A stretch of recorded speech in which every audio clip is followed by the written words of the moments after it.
My job comes with a list of rules that defy all logic. Do not look in the mirrors. Replace the scarecrow's heart before dusk. I'm a janitor for the supernatural, a cleaner of things that shouldn't exist, and I've just been given my final, terrifying rule. They say if you love what you do, you'll never work a day in your life. That's a line cooked up for cubicle jockeys and motivational speakers. A hollow platitude for people whose biggest professional crisis is a jammed printer. I don't love what I do. Love isn't in the equation. Respect? Maybe. A kind of grim, craftsman's respect for a job done right. But not love. I was made for it, though. Or maybe, unmade for it. And I am dangerously good at it. This isn't a career path. There's no union, no 401k, no awkward Christmas parties. You don't find this job on LinkedIn. It finds you, usually in the wreckage of your old life. When you've got nothing left to lose, you become a very attractive candidate. The first and only rule of orientation is simple. You don't talk about the work. Not to your bartender. Not to the occasional woman who shares your bed for a night. Not to the face in the mirror. Especially not that guy. He's seen enough. My official title, according to the sterile documentation I was made to sign, is Environmental Remediation Specialist. It's a clean corporate lie that tastes like ash in your mouth. I'm a janitor.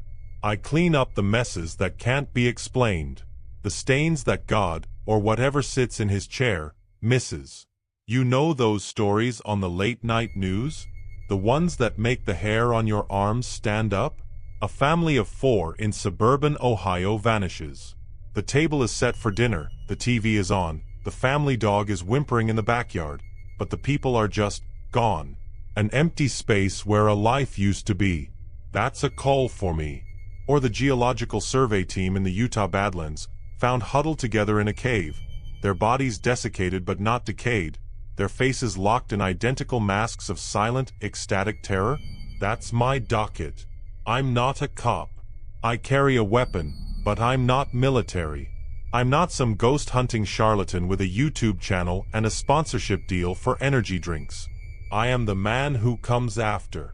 I don't investigate. I don't analyze. I erase. Blood. Bone. Non-Euclidean biological matter. The lingering psychic residue of a scream. Sometimes, I have to erase the house itself, right down to the foundations. My tools are not from Home Depot. They come in unmarked Pelican cases, delivered by silent couriers who never make eye contact. They have serial numbers, not names. I have a caustic gel that can dissolve organic material without damaging the linoleum beneath it. A high-frequency vacuum that doesn't just suck up dust, but seems to suck up the very memory of what happened in a room. Gloves made of a polymer that feel like a second skin and have never, ever stained. And then there's the terminal. It's not a book anymore. They updated a few years back. Now it's a ruggedized matte black tablet that's always waiting on my counter in the morning, cold to the touch, regardless of the room's temperature. It has no ports, no camera, no branding. Its battery never dies. On its screen, a case file, a location, and the rules. The rules are everything. They are the thin, fraying line between a paycheck and becoming part of the next cleanup. Let me walk you through one. A job from a few years ago. A farmhouse in rural Pennsylvania, Amish country. The kind of place with more cows than people. The file on the terminal was sparse. A family name, the Brennemans. A location, and 3 rules. Rule 1. Do not consume any food or drink on the property, not even your own. Rule 2. The barn is to be sealed, not entered. The sounds are residual. Rule 3. Before leaving, you must replace the heart of the scarecrow. Simple enough. I've had worse. I arrived at dusk. The place was quiet. Too quiet. You expect crickets. Wind in the corn. Here, there was just a dead, heavy pressure. The farmhouse itself was tidy. needlepoint on the walls, a half-finished quilt in a hoop. But in the kitchen, on the table, was a feast. A roasted chicken, potatoes, green beans, a pitcher of fresh milk. Untouched. But it wasn't rotting. It looked like it had been placed there 5 minutes ago, still steaming. Rule 1 snapped to the front of my mind. My stomach growled, but I ignored it. The work was in the root cellar. Atypical stains. Not blood red, but a deep, iridescent purple, like an oil slick. It had seeped into the packed earth floor. My solvents took care of it, hissing like water on a hot skillet. The whole time, I could hear what Rule 2 was about. A low, wet, rhythmic tearing sound from the direction of the barn. The sounds are residual. I repeated it like a mantra. It's just an echo, an acoustic stain. The last part was the scarecrow. It stood in the middle of a dead-looking cornfield, slumped on its cross. It was dressed in the farmer's clothes. As I got closer, I saw a hole in its burlap chest, right over the heart. It was empty. The terminal had specified the replacement was in a lockbox at the base of the property's water pump. Inside was something. A heavy, intricate clockwork mechanism, all brass gears and humming springs. It was warm. It pulsed, faintly, in my hand. I unbuttoned the scarecrow's flannel shirt and fitted the clockwork heart into the cavity. As my fingers left it, the gears clicked and whirred to life. The scarecrow's head, made of a sack stuffed with straw, slowly lifted. It turned its blank face towards the farmhouse. A long, shuddering sigh seemed to pass through the entire cornfield. Job done. I didn't look back. That's an unwritten rule of my own. Sometimes the jobs are more cerebral. They mess with your head, not just your stomach. Last year, I was sent to Gary, Indiana, a derelict hotel, the Majestic Pearl, that hadn't seen a paying customer since the steel mills died. The city had slated it for demolition, but my client had other plans. It seems the building didn't technically exist on certain maps, and for good reason. The terminal was lit with a single, terrifying rule. The building remembers. Every room you sanitize will gift you a memory you never had. Burn the foundation before you forget who you are. I stepped inside, and the air was thick with the smell of dust and regret.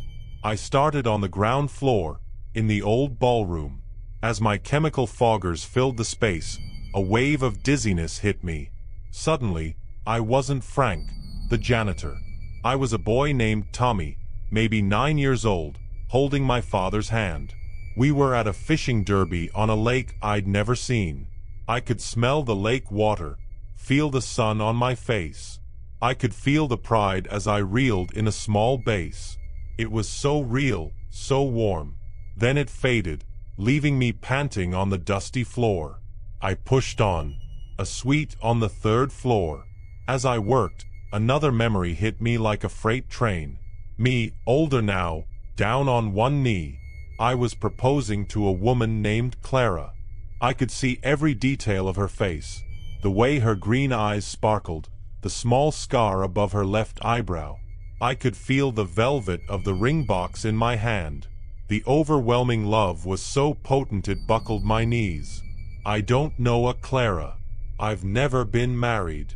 I fought it, room by room, memory by memory. A first dance. A terrible argument. The joy of buying a first home. Each one more detailed, more emotionally resonant than the last. The hotel was trying to write over me, to replace my bleak, empty reality with a life of warmth and connection. It was seductive. It was a poison more potent than any chemical in my kit. The worst was a small room on the top floor. As I neutralized it, the memory that flooded in was the birth of my daughter, June. I was in a hospital room. I could smell the antiseptic. I could feel the tiny weight of her in my arms, see the fuzz of blonde hair on her head. The love. It was absolute. It was a universe. It broke me. I sat there, on the floor of that decaying hotel, and I wept for a daughter I never had. That's when I almost lost. I almost stayed. I almost accepted that life, that lie. But then my own rule kicked in. Check your gear. I looked at my hand, at the calluses from my tools, the scar on my knuckle from a job in Detroit. This was real. The memories were the trap.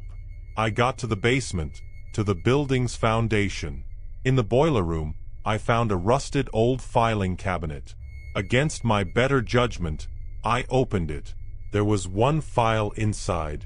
It had my name on it, Frank Miller. Inside were documents, my birth certificate, military discharge papers, and a death certificate.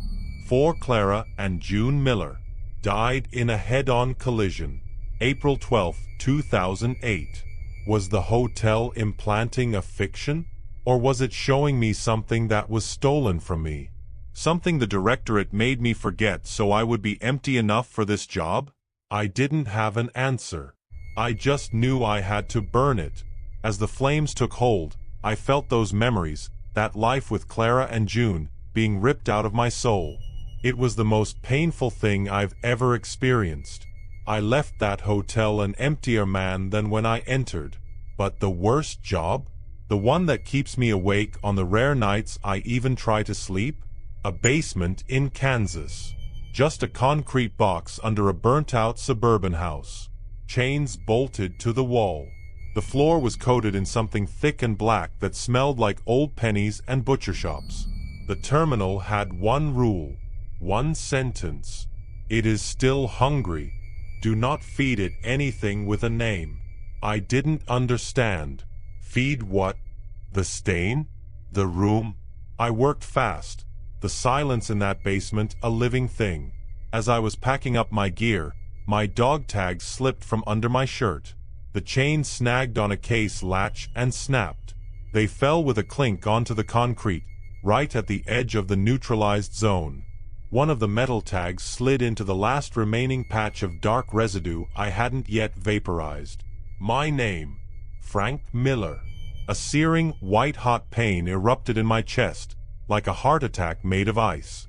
I didn't scream. I couldn't. I felt a hollowing out. A memory, one of my few real ones. Standing in line at the recruitment office, the taste of cheap coffee, the feeling of signing my future away, it flickered. And then it was gone. Not forgotten, but erased. Like it had been eaten. I scrambled out of that basement, leaving the dog tag behind. I sat in my truck, shaking, for a full hour. It hadn't fed on flesh. It had fed on a name, on a piece of my history, on me. Who are they? The ones who send me the terminal? The ones who write the rules? Are they protecting the world from these soft spots in reality? Or are they just covering up their own failed experiments? Am I a guardian? Or am I just the janitor for monsters? I tried asking once. I left a note on top of the terminal before going to bed. Who are you? The next morning, I woke up to an agonizing pain in my forearm. Scratched into my skin, in what looked chillingly like my own handwriting, were two words. Know thyself. It wasn't a threat. It was a mockery. A reminder that I didn't even know myself anymore. Which brings me to this morning. I woke up, made coffee, waited.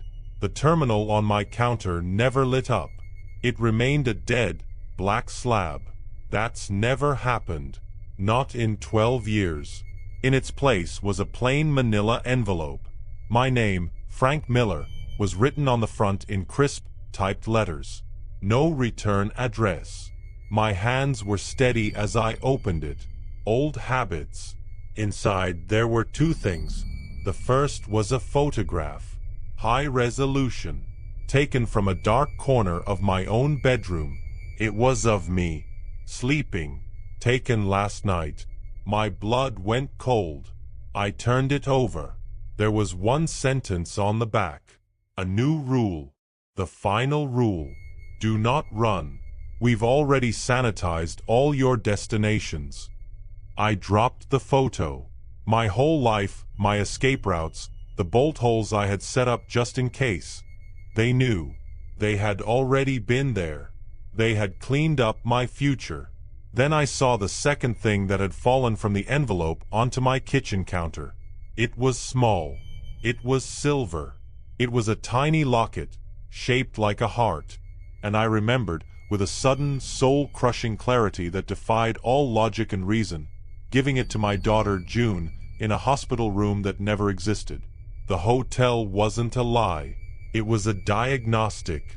It showed them what I had left inside me, and they had decided it was a liability. I have a very special job. I am dangerously good at it, but the cleanup crew is coming for me now. My name is Frank Miller, I think, and I am the next job.